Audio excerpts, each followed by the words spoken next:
Hey guys, quick disclaimer. The Nosy Hens podcast talks about content that is not suitable for children and might bring you some discomfort too. This includes violence and abuse of all kinds, strong language, and graphic descriptions. Listener discretion is advised.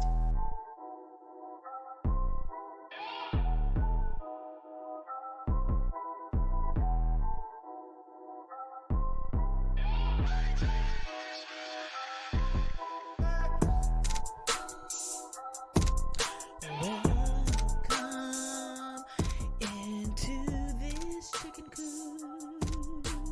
Taking them to church. Yeah. Welcome into this chicken coop. I didn't know what else to. Hey guys, guess where you are? I think they guessed. In I the hope so. chicken coop? Yes. Well, what do I win? You win a lifetime supply of hair scrunchies from the Dollar Tree. Yay.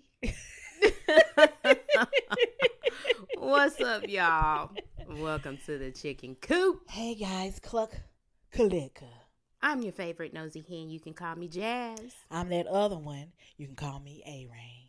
And A-Rain, how are you doing, first of all? First off, I'm tired. I'm tired, You boss. are? My knees is aching. Oh, My arms is tired. ooh. My mentals is kind of sleepy. I'm I'm a little delusional. Oh, Okay?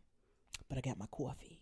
that's what you need, baby. Yes. We got our coffee. I just had me an avocado toast. Yeah. I'm about to eat some of these bagel buttons. Jazz just That had... she was talking about last week, Yep, right? Yep. And remember I told you I was going to give me some avocado toast? Well, I didn't make it then, but I made it today. Lord have Okay? mercy. Because the Dunkin' up the way, they move like molasses. Man, And it's like 20 of them working up in there. come on, get it together, Duncan. How are you this week? You know what? I'm pretty good. I walked yesterday. Yes.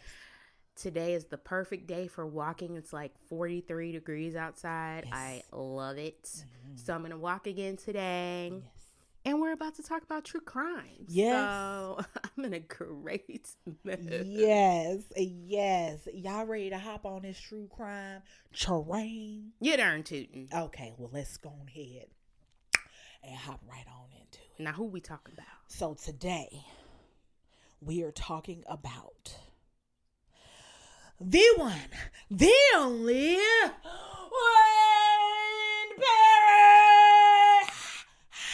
Why are we cheering for Wayne Perry? Is I he don't the know. victim? No, he's not. Okay, We're then not. we not cheering for Wayne Perry. Boo! No, don't do that, Boo, please. hiss. No, don't hiss. Don't boo. Why? Okay, guys. So this man is really scary. Oh. He's in prison. He's in prison now, but he's very scary. Oh. He scares me. Oh no. He scares me so hard. Well, he doesn't scare me. Boo. Hiss boo. Boo, you stink. Mr. Wayne Perry, she doesn't mean any of that. She doesn't. And don't please sell her so hard. Mr. Pain in the ass Perry. This is the type of victim I would be. Like, if you kidnap me, I'm just going to roast you till you kill me or let me go. Yeah. So, Be really annoying. yes. Just ask questions. Yeah, like, well, so how did you get this way? What did you do before this? You know, so how was your childhood? I mean, What's your zodiac sign? who's your mother? I just want to know, did she like drop you? Did your dad buy you shoes? Are they crazy too? Do you like milk?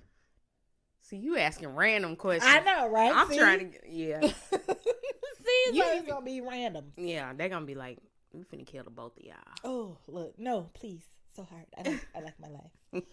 I like it. Oh, so y'all, Mr. Wayne Perry, he was born November 14th, 1962 in Southwest Washington, D.C. Now, November 14th What's that? is the birthday of one of my sisters. Oh. I know. Well, that doesn't mean anything. It's like, it's the perfect day to be born for them, and it was the worst day for him to be born. Yes, what she said.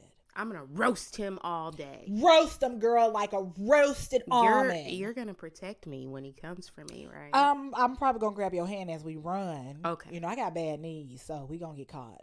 Okay. Sorry. Well, you know. Sorry, we're gonna fall in the woods. I lived a good life. Yes, yeah, we both did. We both did. So Wayne grew up on L Street in an area known as the 203.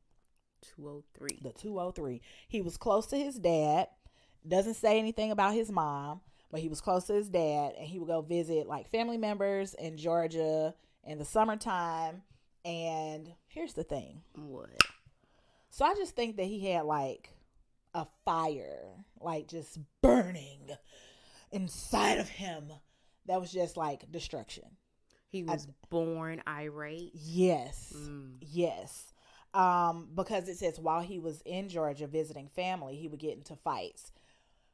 At what age? It didn't say what age, but he was younger. He was young. But it was saying he would get into fights a lot because they were racist down there. Oh, well, I would get into fights too. You ain't finna be racist to me. Yeah, and they would call him boy, and he didn't like that. You're darn straight. I'd be like, I'm finna show you this boy. Okay, boy.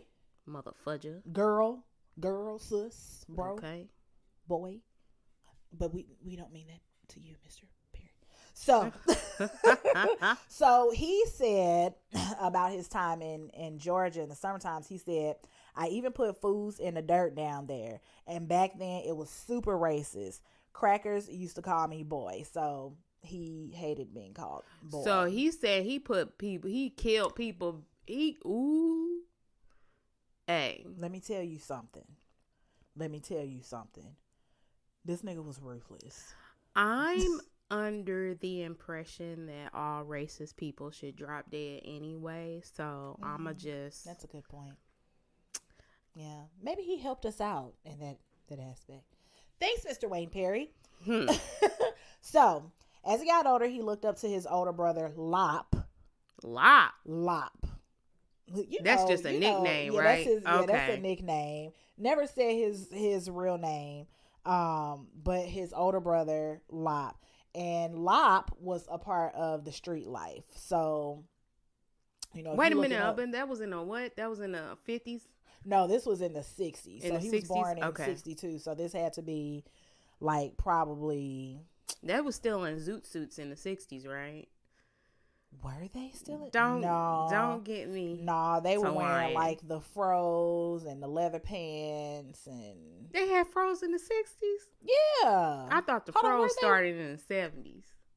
Well, maybe they were wearing what they call comps. Late 60s. The relaxers. Yeah, right, because they was having the yeah, because it was right after the doo-wop era. Yeah, error. Shade. Look, she shaded me so hard. But yeah, so when you part of that street life and you learning from people that are about that street life, you gonna be about that street life. Right. So one thing that I noticed in taking my notes, there was no timeline as far as like age when things started happening, except when we'll get to that event in just a second. Yes. So his older brother Lop gave Wayne the nickname Silk because he dressed real nice and he was good with the ladies. Mind you, he's still young. So probably about this time he's 9, 10. What? I'm just assuming. And he good with the ladies and he's still. He about this street life. Street life. Nah, man. Wasn't it a song called Street Life, girl? Oh, I don't know. So Wayne began hanging out with the older OGs in the neighborhood, and he would watch their backs when they would be out hustling. So he was like standing guard. They looked at him as a good luck charm because when they would go gambling, they would take him with them, and they always won. But what they didn't know was, he was lucky because he had learned to make some trick dice. And he also learned how to like cut cards. So it was working in his favor. They were making money. They knock him off some money. So it was working out for him. Wow, bro. And he never told the OGs what he was doing. as far as like the trick dice and stuff. They well, I never mean, knew. you know, the less they know, the better. The better. But I mean, they probably was like, oh no, keep on doing it. Because they making money off of it. So when he wasn't with the OGs, Wayne formed his own crew of kids that were about his age. So once again, they probably around this time or about 10, 11. I'm just assuming as far as like when I was doing my research and how the timelines were kind of. So they're still like kids. Yeah. They're still kids. So they would do like petty crimes, but they wouldn't do anything too serious. They were just out there just being bad kids. No. So in 1974, at this time, Wayne was 12. Mm-hmm.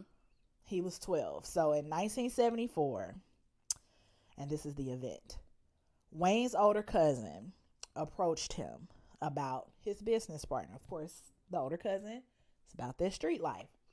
So the older cousin came up to Wayne about his business partner who he thought was doing dirty business. Mm-hmm. So he asked Wayne to kill the business partner.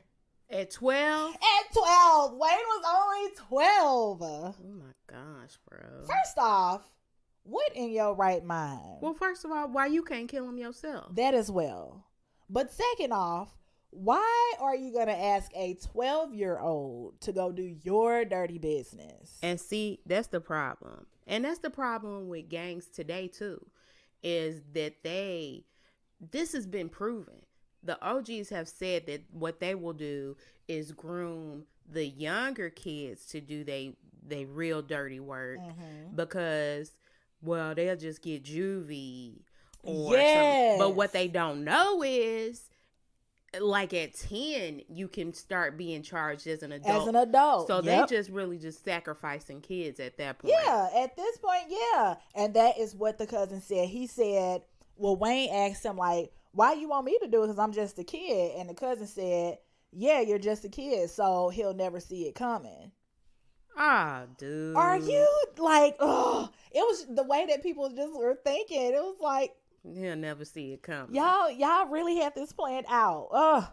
So, the cousin also told him, because he was so young, if he did get caught, like what you said, they wouldn't do anything to him. Right. So once again, just sacrifice them. But in doing this, it like you said, it groomed him. Mm-hmm. But this was his first hit, his first hired hit. So Wayne agreed to do this, but only if he was able to keep the gun. Yes. What? Yes. And he wanted to keep the gun because he wanted to put fear in the kids that were in the neighborhood, because he understood that if people feared him, he had some kind of power over people. So he wanted to instill fear in his community so that people knew, don't mess with Wayne.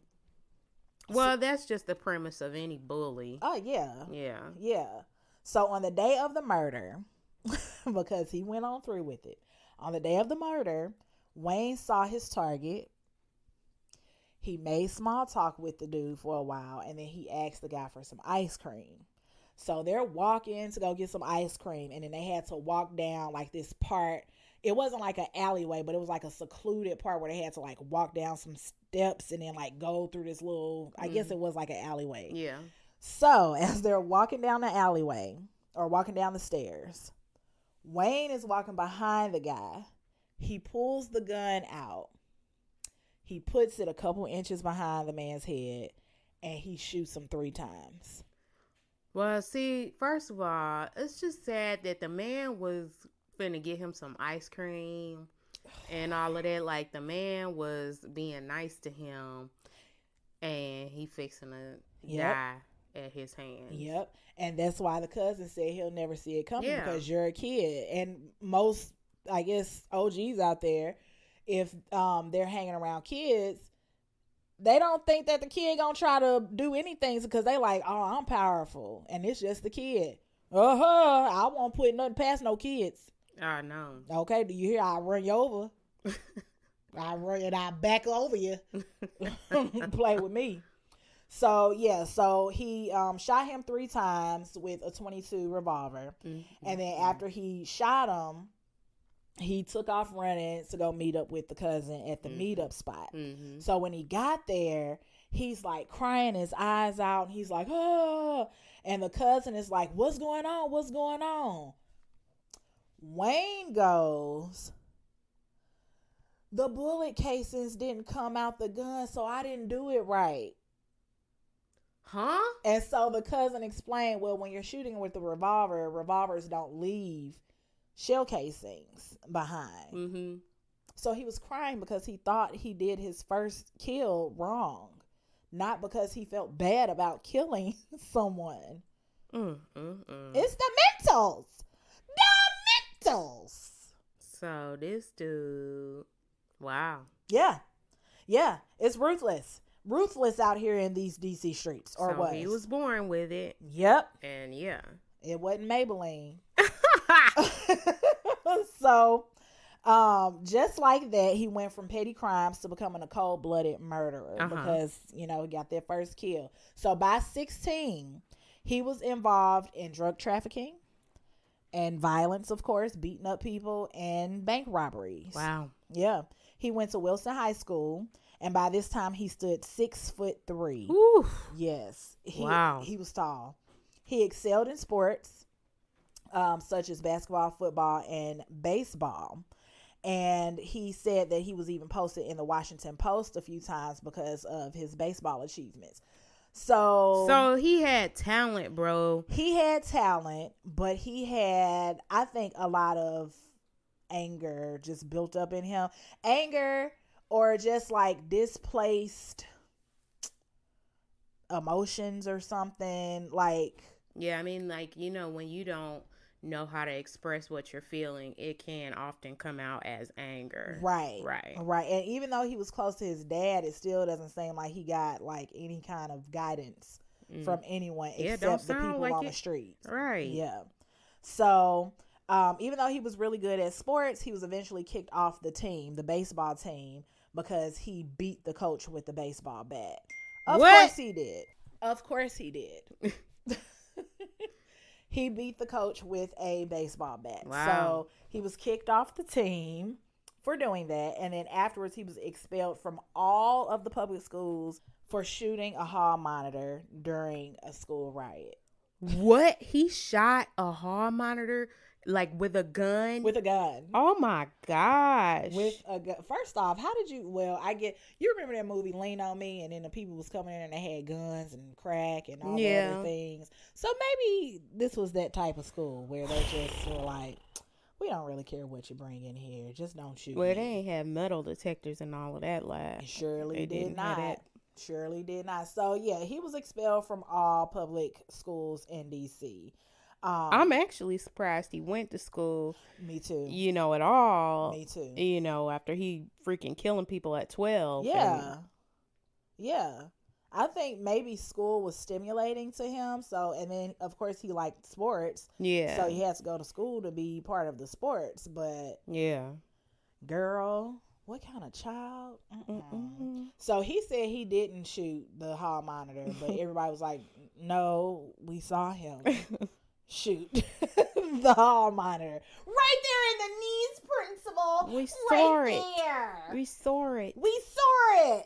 We saw it. So he was court ordered to go to another school. It was an alternative school called Franklin GED. Mm-hmm. And while he was there, good old who Wayne he shoot there? Perry. Oh, he didn't. Oh, he did. Look, I'm like, he did. No. Yeah. So while he was there, another student threatened to smack Wayne and steal his chain because they didn't know. Right. Mr. Wayne Perry was going to be on your ass. Right. 3 seconds from tomorrow. They messed with the wrong one. Because what happened was Wayne caught him walking home by himself and was like, ooh, that's the one right there that said he was going to smack me and take my chain. And he walked right on up to that dude and shot him multiple times and killed him. What else? What else? Come on, Wayne. You 6'3", bro. You can't start off by, beating somebody with your fists or whatever. You can't. You just got to go from 0 to 100 real quick. Yep. With the violence. Yep. That's why it's like like, is it unchanneled? Wrong channeled, unchanneled. One of them channels of emotion is being directed towards, let me just shoot and kill you. Like, ain't nobody, no regard for human life. No one taught him, you know what, we could probably not do this, or we could probably go home and take like 10 deep breaths. Honestly, not want to shoot. You know what I do when I'm upset with somebody? What? Like, okay, say I'm in the car and somebody cut me off. I flick them off, but I flick them off like underneath the steering wheel. I'm like, I don't flick nothing because people around here is crazy. No, I flick them off underneath the steering wheel so they don't see it. But you know what? That helps me feel so much better. It makes you feel better? Yes, I feel so much better after, because they got flicked off. Yeah. You know what I do? What? Which is very obvious, and I need to stop. I'm talking about you flicking off and go like, what are you doing? They can look. You stupid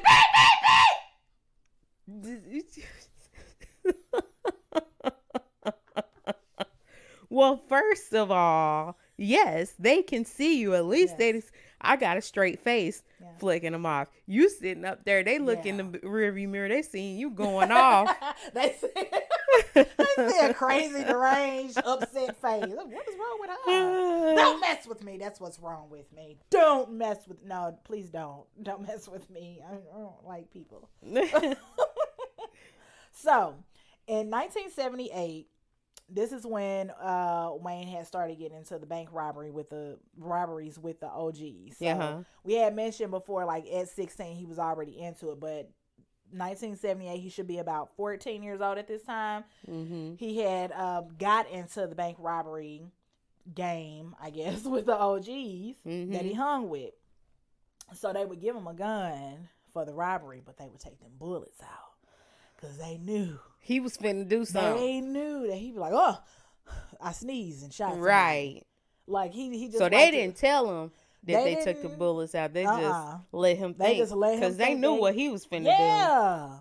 They knew he was trigger happy. And then in 1979, his younger brother, one of his younger brothers, was shot and killed by a cop during one of those robberies. And that, like, made something snap in his brain for him to be like, on a rampage. Yeah. So going into the 80s, he started to gain more of a reputation for killing. He tried to get into the drug game to make some money, but he was more into extortion and murder. So he didn't really. Well, you gotta find your niche. Yeah, and he found it. He found it. He perfected it. He sold that service. Wow. Little old entrepreneur. Wow. Little old, I mean, if he would have channeled that energy into like some ice cream or something or some. I mean, like he could have, if he wanted to kill, you know, why don't you be like a mercenary overseas or something? Not saying go kill people overseas, but I'm saying go kill people that deserve it. And not saying people overseas deserve it. I mean the people that are enemies to countries. You know what I mean? Like mercenaries kill enemies. Let me shut up. Yeah, but that would have been a good idea. Yeah, I mean just, you know, I have a what Liam Neeson say? I have a certain set of skills. That. You know what I mean? That. And use it. You know. And he had a certain set. He did. He definitely did. The dude was talented at what he. Yeah. Talent. Yes. You just trying to be nice to Wayne. No. There's no talent in killing. No, there's not. But Wayne. There is a little tear. I'm talking to you, Wayne. She really doesn't mean that, Mr. Wayne Perry. She doesn't mean any of it. So, because he was into extortion and murder, he became known as a hired hitman, killing local drug dealers in the D.C. area. Why? Because some drug dealers don't like other drug dealers because they stepping on their territory. Well, what do you know? And he was good at what he did. As I said before, kudos to you. No, do not kudos. Boo hiss. Okay. Not boo hiss. So dealers didn't get too flashy around Wayne because they didn't want to become no target. Right. So sometimes here's where some extortion came in. Sometimes Wayne would bargain with some of these dealers. So it was like, if you don't want me to kill you, you'll give me money. Yeah, extortion. And if you don't give me money, I'm gonna kill you. Yep. And they were like, that's how that here works. you go, Mr. Wayne Perry. Yeah, that's how here it you works. go, sir. And they knew that he wasn't telling no lies. Of course. And wasn't no flies going bys with them lies. Here you go, Mr. Wayne Perry. You want a duffel bag? You want it in a Ziploc? How do you want it? Because I'm going to give it to you. I'm going to make sure you have it. I'd have been like, Wayne, you just going to have to kill me then, because I ain't giving you jack. Yeah, I don't think they wanted that to happen to them. So he was so feared in the city, and people didn't want to get on his back. He had the city of DC locked down. He had him So shooketh. it's so shooketh, like a shooketh, spooketh. But this the thing, and this the thing with all these villains. It be like one person got 50 million people scared when them 50 million people could gang up on that one person and just go ahead and take care of him. Yeah, and he knew that. That's why he was like, let me show you why they scared of me. Man. That he knew that. He was, that's what I'm saying. He was smart. The way that they were like playing and stuff, it was like you couldn't put that thought process into building a shoe company. That's the problem. You couldn't do any of that. Oh. That is the problem. So one of the stories, as far as like Wayne being able to just have money on hand from any drug dealer that was around. So there was a guy that was in Lorton Youth Center, which is a youth reformatory in DC. So this guy went to the reformatory with Wayne, and Wayne had got out, of course, but Thomas was still there. So when Thomas got out, he was able to witness the power that Wayne had just built for himself. So Wayne went to go pick Dozier up when he was fresh out of prison. He asked Thomas Dozier, if I didn't say that, but he asked Dozier if he had any money. And Dozier was like, "No, I just got out of prison. I don't have nothing." So Wayne goes, oh, "Okay, well, we're going to go get you some money." All right. So Wayne took him to one of these well-known drug dealers at the time in DC. One of them, because it was a whole bunch. Took him to the drug dealer's house. He tells Dozier, go in the house and tell him that Wayne is outside and he want his money. And then he tells Dozier, don't take all day and don't make me come in there. Oh, hecky nah, bro. Boy, that's just being around him just is scary. That bully. It is scary. So Dozier went on in, and within minutes he came right on out with a duffel bag. Because so Wayne straight had basically personal ATMs out of these drug dealers. Hey, I want my money. And they were like, oh. Man, as quick as he is to use a gun, that's the same amount of time it takes for somebody else to use a gun against him. Yeah. So but they knew he was good with the gun. They might not have been. You know how some of these cats out here like just be shooting and then innocent bystanders get hit. That's because they don't know what they do. They just shooting all willy-nilly and letting the recoil pop everywhere. Yeah. Wayne was like, precision. No silencer. No scope. Dang. Shoot, shoot, bang, bang, you're dead. That's how Wayne was. He was good, great, amazing with the gun. Man, he was alright. That too. He was alright. Ain't nobody worried about Wayne. Yeah. Yeah.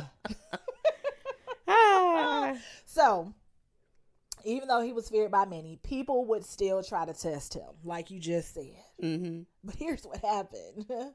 Here's what happened when they tried to test him. What? Like the SAT.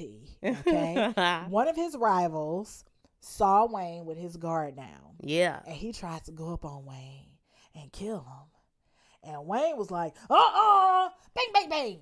You're dead. And there just so happened to be a cop in the area and saw it. But the cop went and testified and said, no, that was self-defense because that man tried to kill him. Dang, bro. Yup. But Wayne ended up killing the guy. And then he went on right back to Lorton. So he went right on back to Lorton. So Wayne, why you go back to Lorton if that was self-defense? Because they see he still killed somebody. And I'm assuming they were still like, no, you're underage and you shouldn't have been doing this with a gun anyway. Well, yeah, that's probably it. Yeah. So Wayne went on to say, in 1984, I killed a fool in front of the police. It was sort of like self-defense. I went down to the Lorton Youth Center on that one.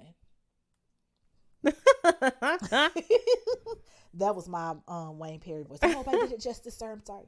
Man. So he was released from Lorton in 1987, and shortly after, his father, who he was very close to, passed away. Aww. So according to Wayne, he said he went crazy after that.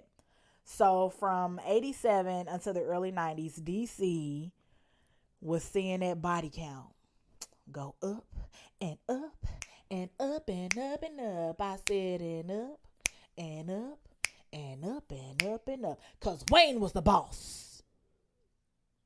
Yeah. So they saw some murder. Wayne was a peon. She's talking about Lil Wayne. So many of the murders seem to have Wayne's name connected to it in some way.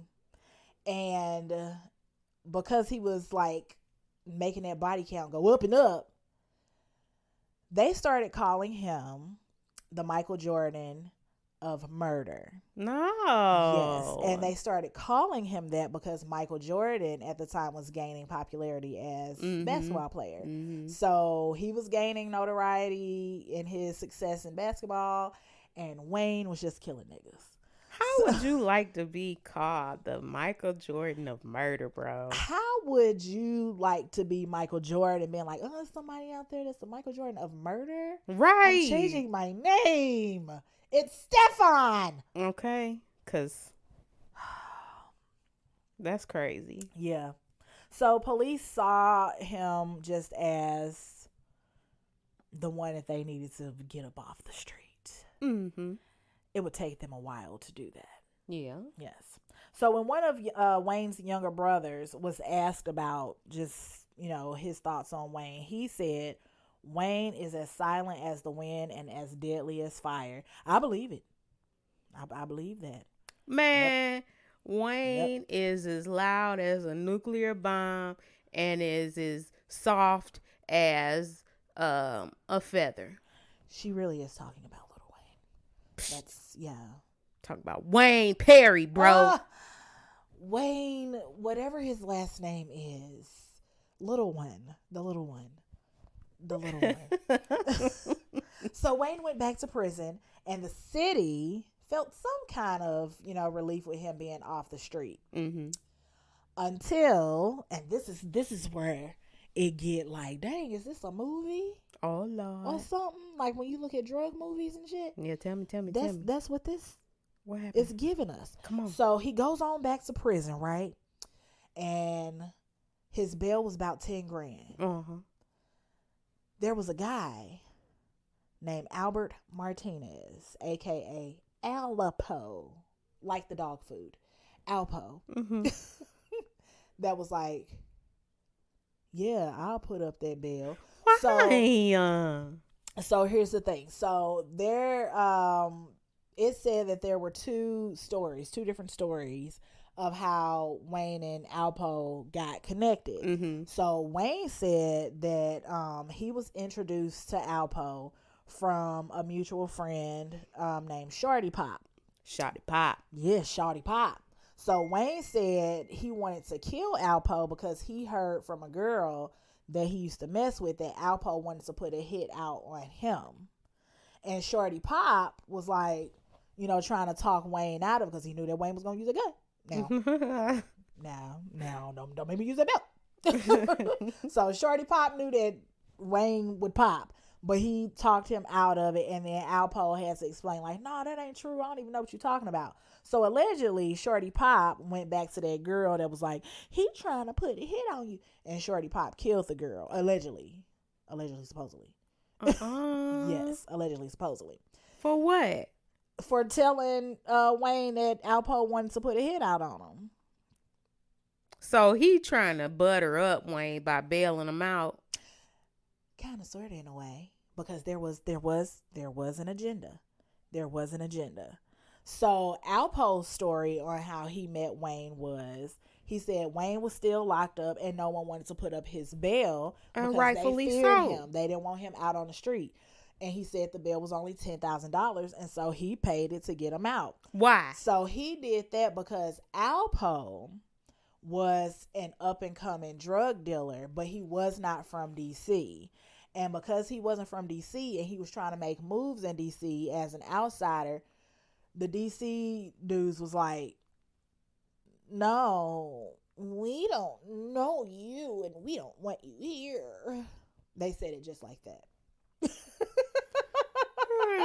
They didn't want him there because he was an outsider. So what in Alpo's mind, he saw the bigger picture and was like, hey, if I get Wayne on my team, then maybe these people will leave me alone and let me do my business. Some bullshit. Maybe. Because, so Alpo, like I said, he was an outsider, but he was making moves and he was making money. He was making a lot of money.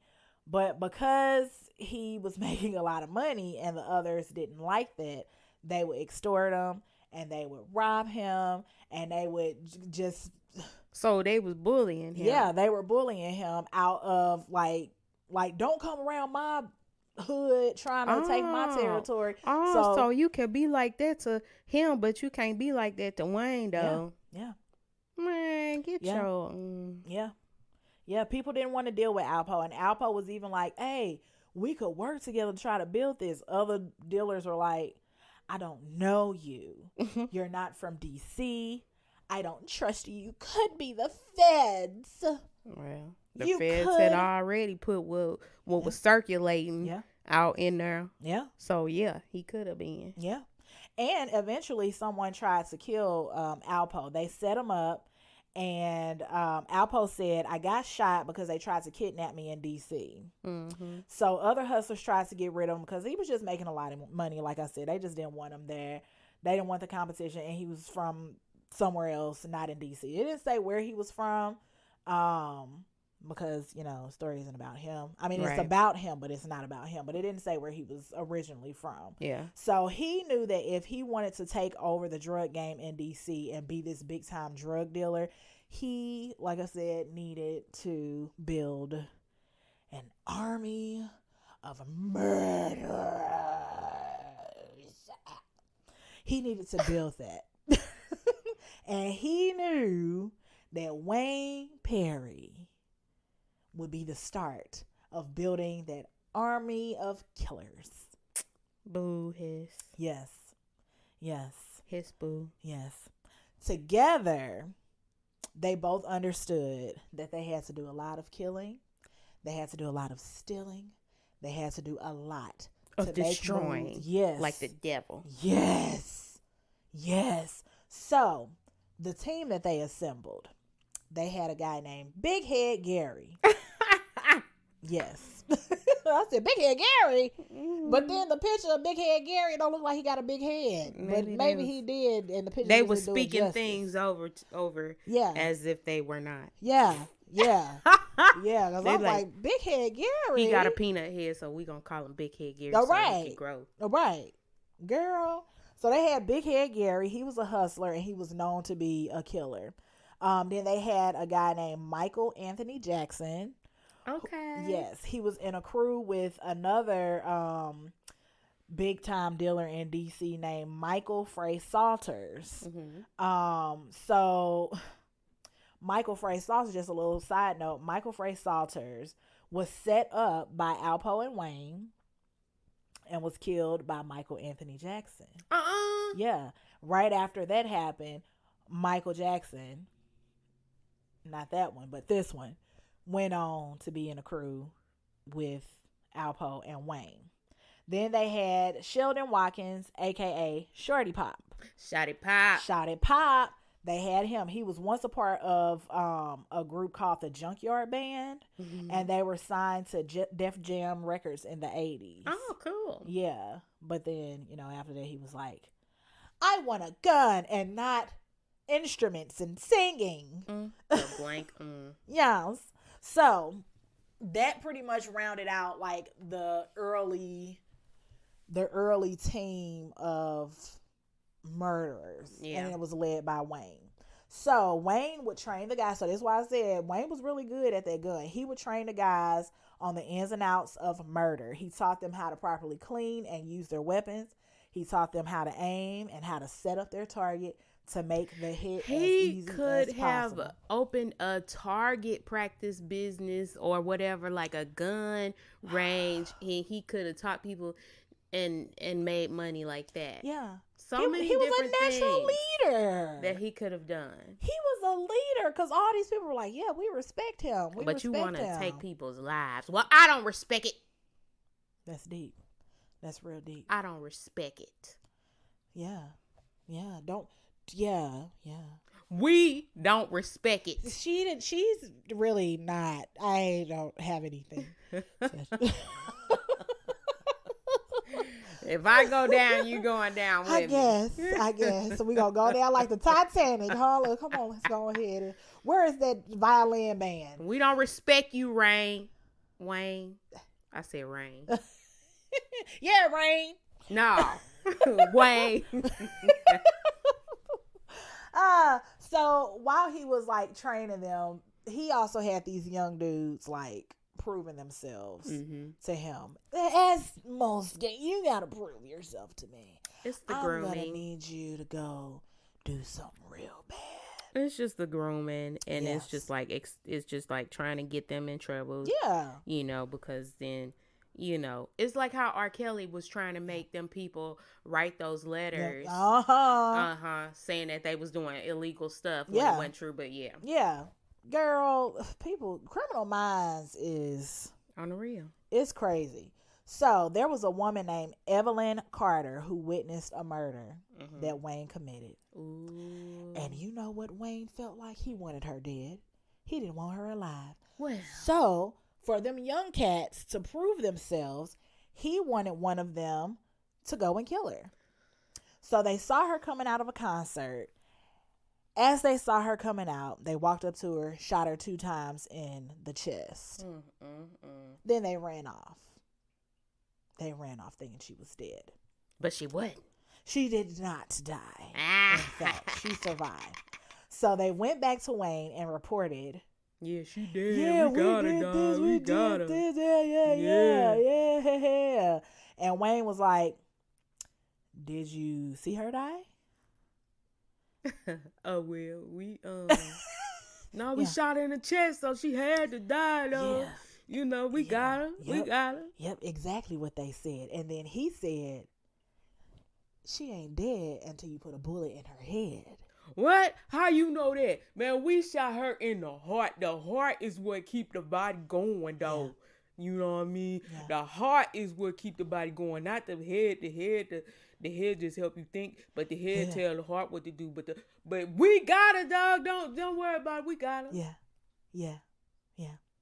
That's not what happened. In all actuality, Wayne was very upset about this because he wanted her gone. I want you gone. I want you sleeping with the fishes. And what's her name? Her name was Evelyn Carter. And Evelyn was like, nigga, I saw you kill somebody. Yeah. And Yeah, you best believe that I got that in the back of my head, but I'm gonna Yeah. go enjoy this concert first. Yeah. And then you had these little peons come and try and Yeah. kill me, but they didn't kill me. So guess what? I got that in the back of my head too. So guess what? 3 is finna happen. You going to jail. Yeah, that didn't happen either. So so Wayne was so upset. He walked over to just some guy that was on the phone and just shot him in the head No. and said, "That's how you kill somebody." What? In broad So daylight. that was an innocent bystander? Yeah, he was just standing at a payphone. Wow, bro. And he just walked right up to the guy and shot him in the back of the head.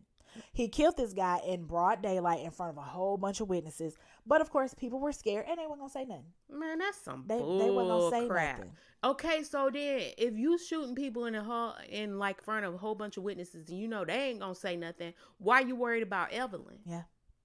Yeah. So man, Yeah. miss Because me with that. he knew that them other people was like, "Huh, we ain't saying nothing. I don't even know what I don't even know. I don't even know. I don't even know what's going on." So then there was another woman named Alveda Hopkins. She also witnessed Wayne shoot and kill her friend James Henson, aka Frog. She agreed to work with the police. Yeah. And Wayne found out and was like, "Oh God, she gotta go. Let's get a plan going." God. So he saw her walking home one day, and he had one of the younger crew members knock her unconscious. After she was knocked out, they grabbed her, put her in the back of this van that they just... Why he couldn't just shoot her like he shot everybody else? Oh, because he did.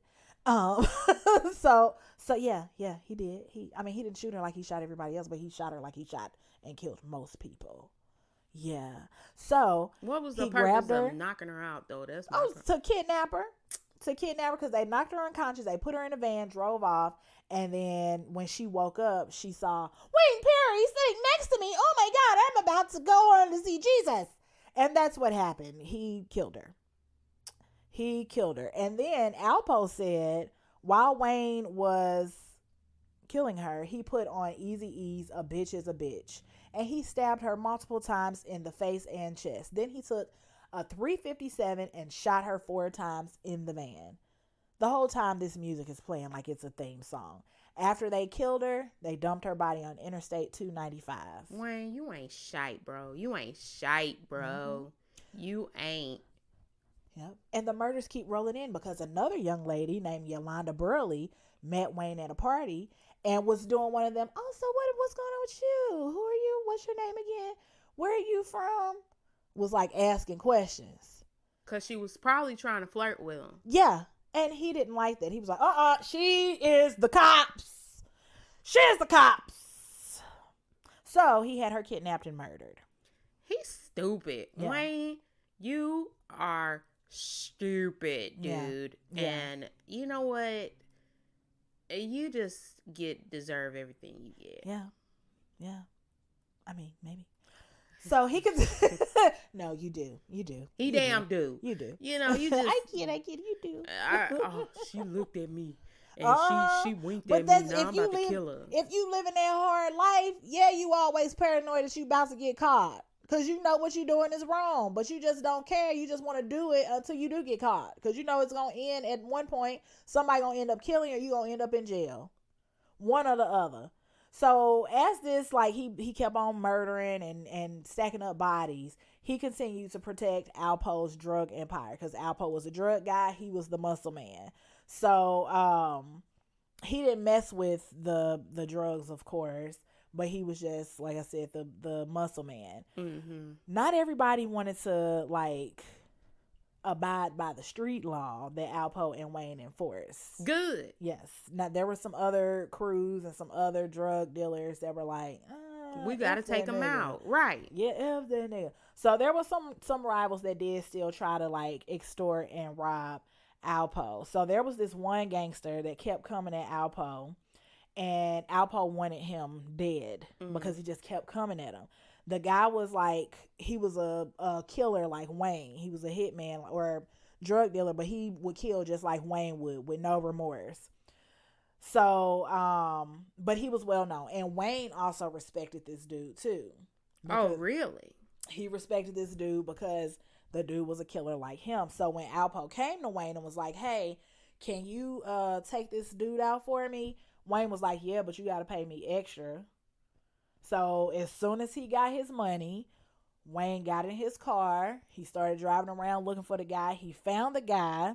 I think they said he was like in the downtown area of DC or something. So Wayne found the guy, and he waited in his car until the right moment to like get him. So the guy was sitting in his truck. He got out of his truck and he started like, walking, I guess, slowly towards wherever he was going. Wayne comes up behind him and he put the gun to the back of his head, like not touching, but like up at the back of his head.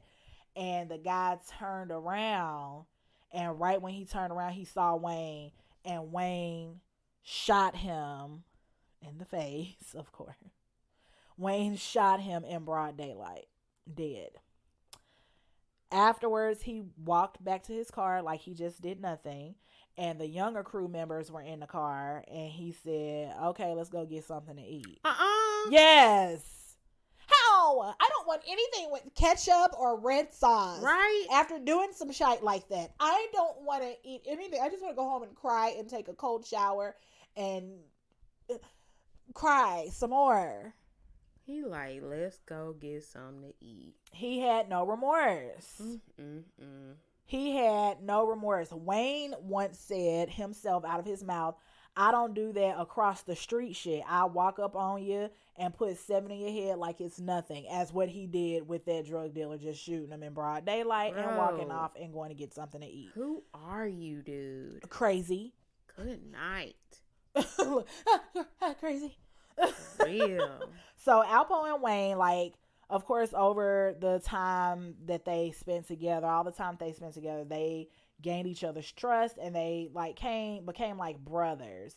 If you disrespected one, you disrespected the other, and they didn't like that. There was one guy named Demencio Benson. Demencio. That sounds like a cologne. Demencio. It does. Demencio Agua Fragrance. Is that what it? That's water fragrance. Demencio. So Demencio was killed in the middle of a basketball game in front of a whole bunch of witnesses for allegedly, not for sure, but allegedly disrespecting Alpo's wife.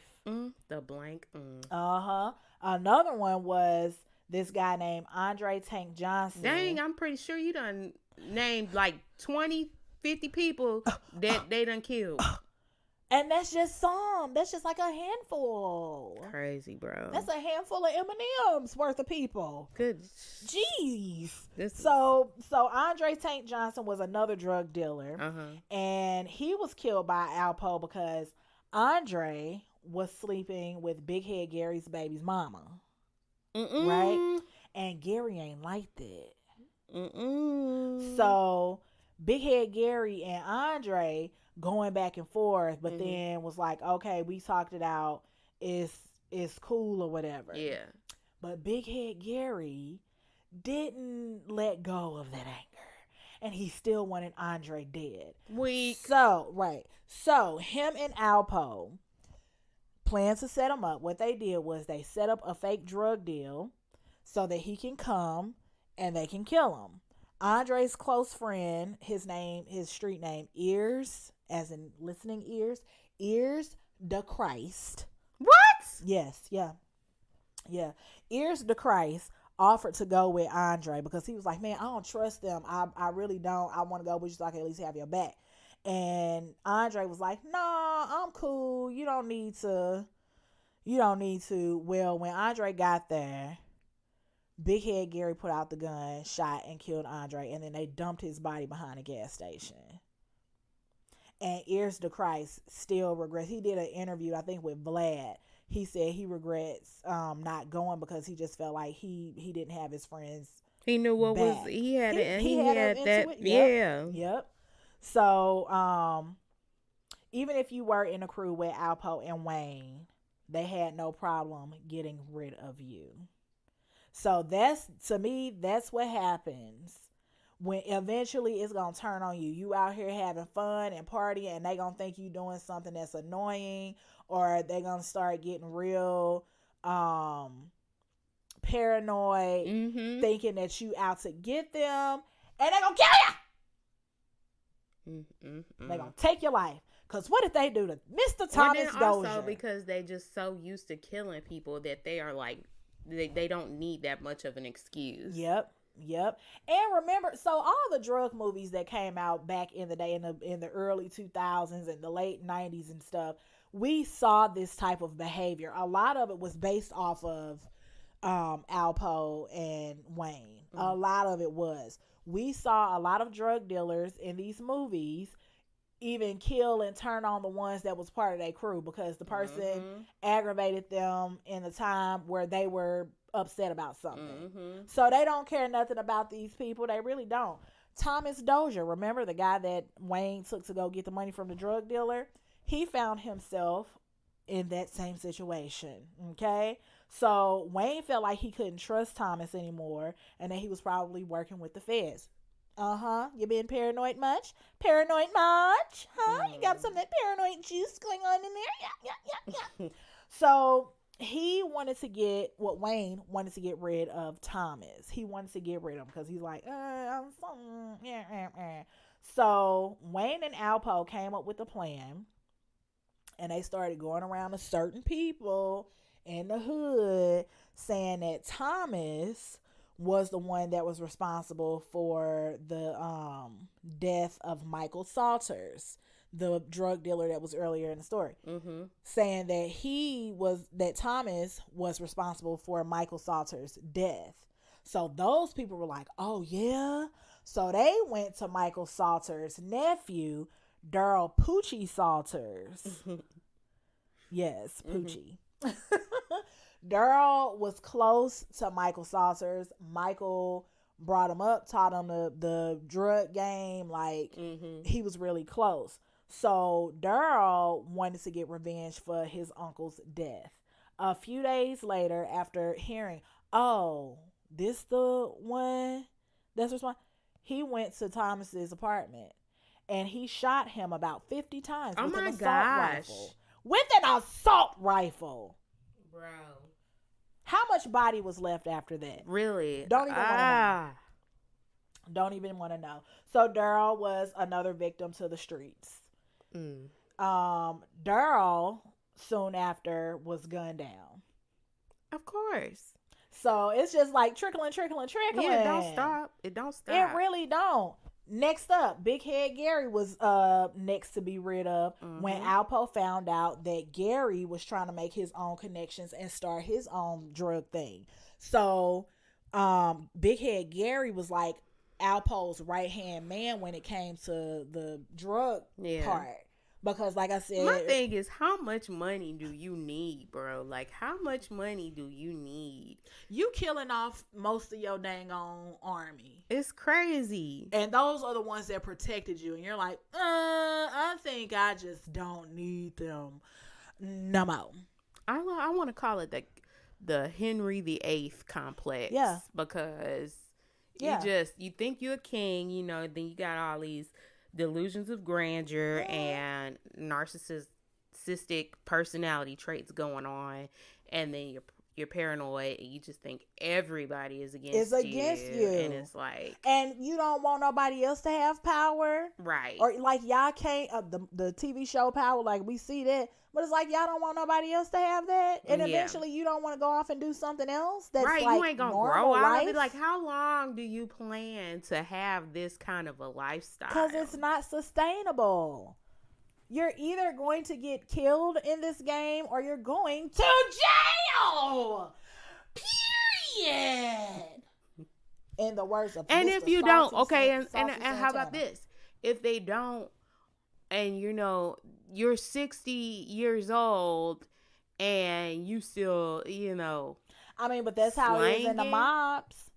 That's how it is in the mob families. They 80 years, they be on their deathbed, but them mobs, they be setting it up to where they're for real untouchable. That's crazy. Cause it that is so crazy. It really is. So Alpo decided to set Big Head Gary up, saying that they were about to go pull up on a rival cruise. So, Big Head Gary, yeah, he's a hustler, but he also a shooter too. So Big Head Gary was like, oh, okay, yeah, I'll go with you, because they said we was going to come pick you up. So they come pick him up or whatever. He's Big Head Gary on the passenger side. Alpo's driving. Behind them is Wayne. I would never let Wayne Okay, never. So, so Alpo gives, looks in the rearview mirror and gives Wayne a head nod, and Wayne gets him in the back of the head, as they always do. Shot him multiple times, as they always do. So this empire, like we've been saying, it eventually got to crumble. It got to fall. I'm waiting on it. And they turning on people like left turn signals, okay? Yeah. They turning right and left, right and left, right and left. All these turns.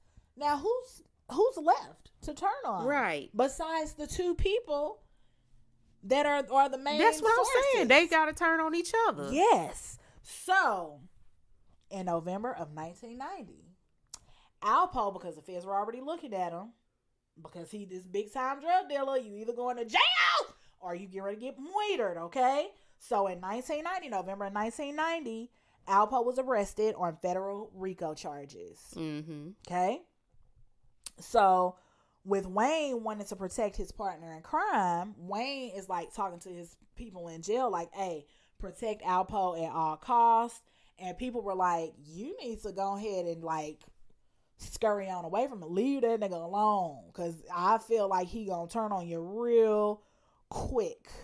One of those people that gave Wayne that warning was this guy, big time hitman back in the 80s, named Sean Teflon Sean Branch. And Wayne just was like, nah, he gonna stand strong. That's my dude. So Alpo didn't cave in at first, right? Oh yeah. But then he starts to crack. Oh y'all ain't fed me. I am thirsty. I got a pee pee and poo poo. You ain't did nothing. It was him, Lord. It was him. That's how I just assumed it to be. His lawyers. So Alpo's lawyer came to him and said, hey, we got a lot of evidence, and they talking about giving you the death penalty, brother. They talking about giving you the death penalty. And if they don't give you the death penalty, they want to have you in jail for the rest of your natural born life. Yeah. He can't think that he gonna get anything less than, 25 to life anyway for all of this.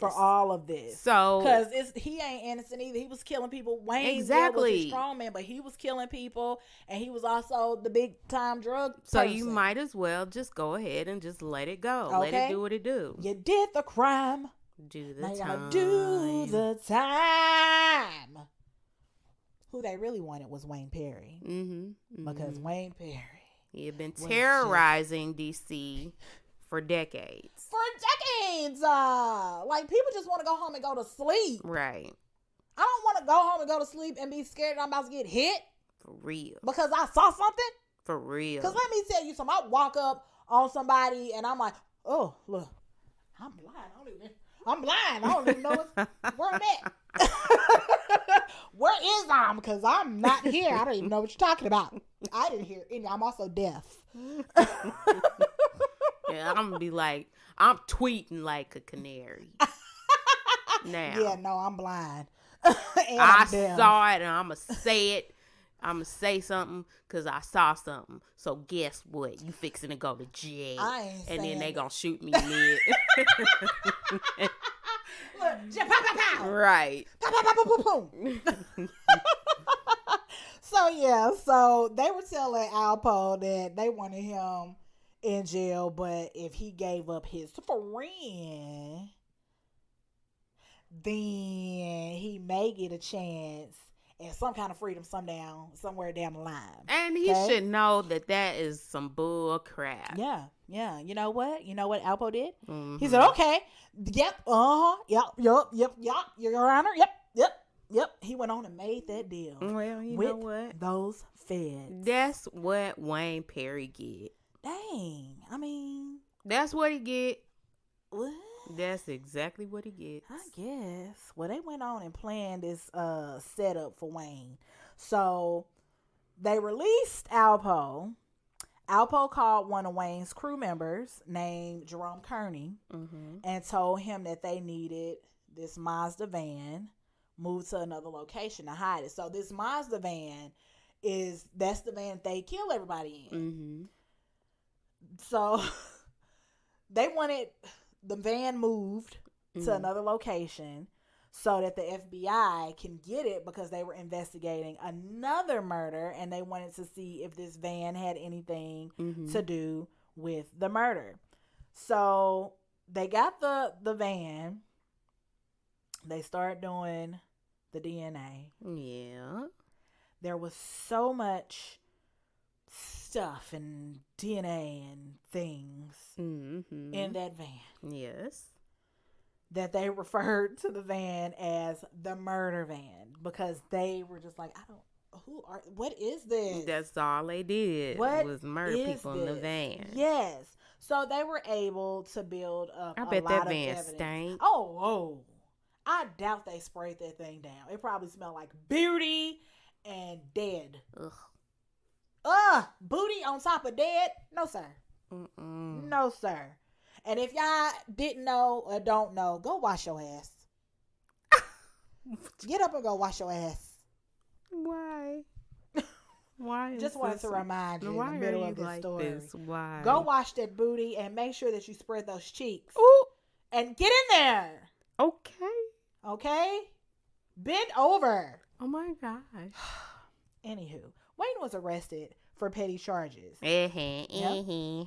But when he got there, he was like, "This ain't no petty charge arrest. Look, y'all gonna send me to jail, ain't you? Mm-hmm. Y'all sending me to jail, ain't you? All right. Well, there were 14 murders listed, Nah. and they were wanting to charge Wayne with all of them and give him the death penalty, which hadn't been done in D.C. since the 1970s. So they were talking about giving the death penalty to Alpo, but he made that deal. So because they were talking about giving him the death penalty, they had to vote on if they could, because like I said, it wasn't done since the 1970s. And I say yes. Well, they said no. Uh. They didn't want to move forward with the death penalty, but they did give him life without the possibility of parole. Mm-hmm. He was sent to Marion Prison, where he was, in fact, fun fact, cellmates with the infamous mob boss John Gotti. Oh, cool. I know, right? Cool for him. The two mobsters just right it out in the thing. Eventually, he was sent to ADX ADX Florence. Okay. There we go. Had my tongue all tied. So I looked up what ADX Florence was. It's a prison right outside of Florence. I don't know why I want to say Florissant. Florence, Colorado. It's a Supermax security prison. But it's like, I think they said the most highly secured prison. As it should be. As he should be sent there. Yes. It's known for being a tough prison where the inmates are in near total solitary confinement. Wow. And it's nicknamed the Alcatraz of the Rockies. Yeah. It's operated by the Federal Bureau of Prisons, yeah, which is a division of the U.S. Department of Justice. So he probably get like 23 hours in cell. Yeah, they get 23 hours a day, and it's just solitary. Hey, that's deep.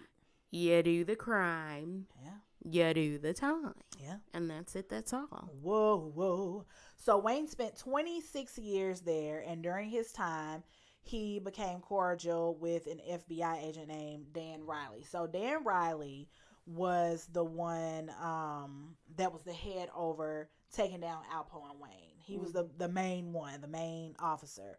So he was trying to like close some of the other murders and, get those solved.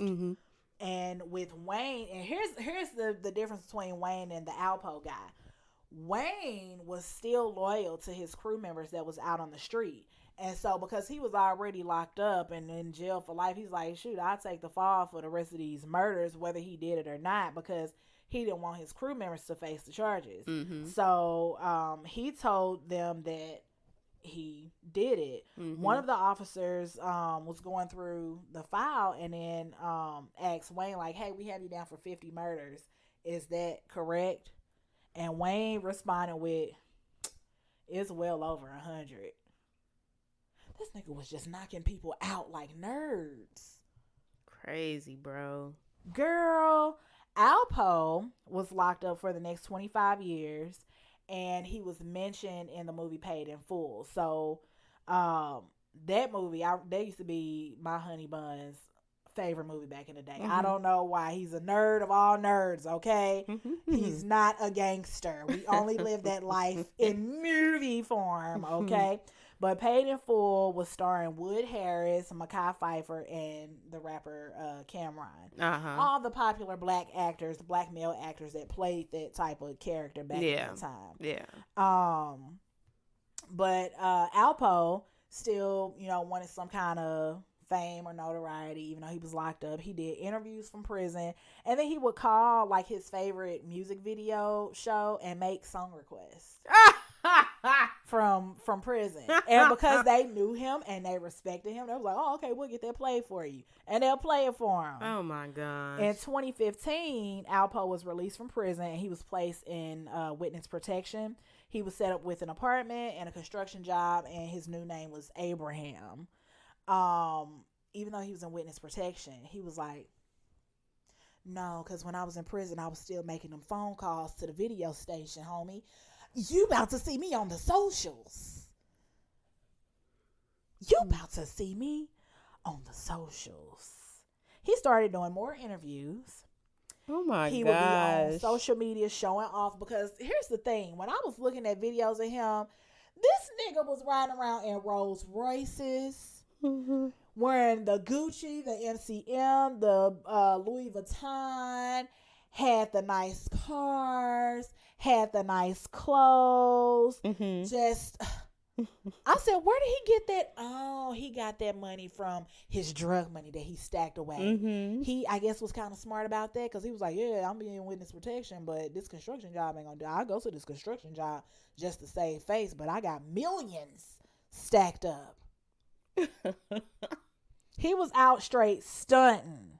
Okay, so while he was on social media showing off, he would also spend a lot of time explaining why he became an informant.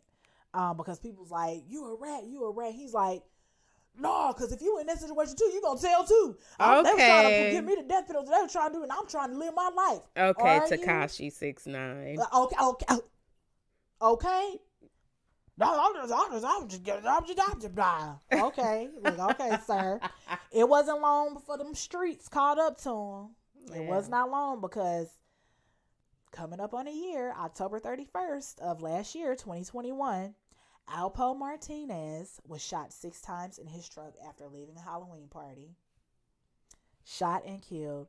The people around him at the time felt like Alpo played Wayne, because he did. Yeah. He did. That, in the beginning, it even said that he knew he was trying to build an army, and he knew to get some power and build an army, he needed Wayne. Yeah. So yeah, he used him from beginning to end. At the tippy top, he knew that he needed Wayne to get him to one point, and afterwards, Wayne didn't mean nothing to him, because people started fearing both of them. So according to Wayne's ex-wife, Twala McClain, Wayne went out like a man. He never told on his crew, nothing. So in 2016, Wayne was moved from the ADX Florence to a prison in Washington State. He has now converted to Islam and now goes by the name Nkosi Shakazulu L. He now preaches about peace and positivity, but his name, Mr. Wayne Perry, still gives people the shimmy Harlem shakes to this day. day. Y'all, that's it on Wayne Perry. Wayne Perry, boo hiss. He did a lot of mean things.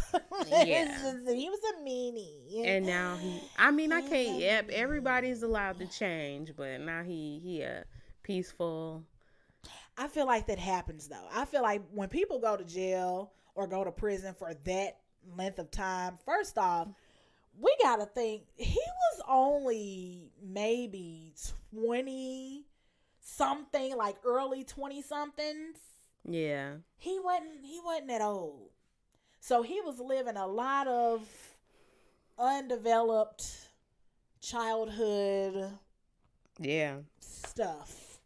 And then he went in prison young. Now he's older. Yeah. And he's like, I wonder what he thinks about did it ever say like what he thought about Alpo? It did not say what he thought about Alpo as far as being murdered or just like turned on him and all of that. Yeah. But he wanted to be he made sure that he was loyal to Alpo and his crew. As we see, he took the fall for a lot of his crew members, even though he knew he sent some of them niggas on them hits. Yeah. So, but he was like, no, I did it. Go ahead and give me some more time. I mean, it ain't right. Like ain't nothing more than life. Right. You know what I mean? Right. So, but yeah, that's the story on the Michael Wayne Jordan Perry, of murder. The Michael Jordan. He was literally shooting those. Bang, bang, bang! You're dead. You're dead. Mm-hmm. Well, guys, that's all I have. Ain't got no more. What an interesting story. If you guys have any questions or concerns or comments about this story, you can always email us at thenosyhenspodcast@gmail.com. Hey, or any of the socials. At the Nosy Hens Podcast. Yep. I was about to say at gmail.com. No, not at Gmail. No, just Gmail. At the Nosy Hens Podcast. Yes. Well, I hope y'all have a good week, y'all. I'm gonna drink the rest of my Dunkin'. Me and too. I'm gonna eat my bagel dots. Me three. Yes. So love you guys. Bye. Goodbye.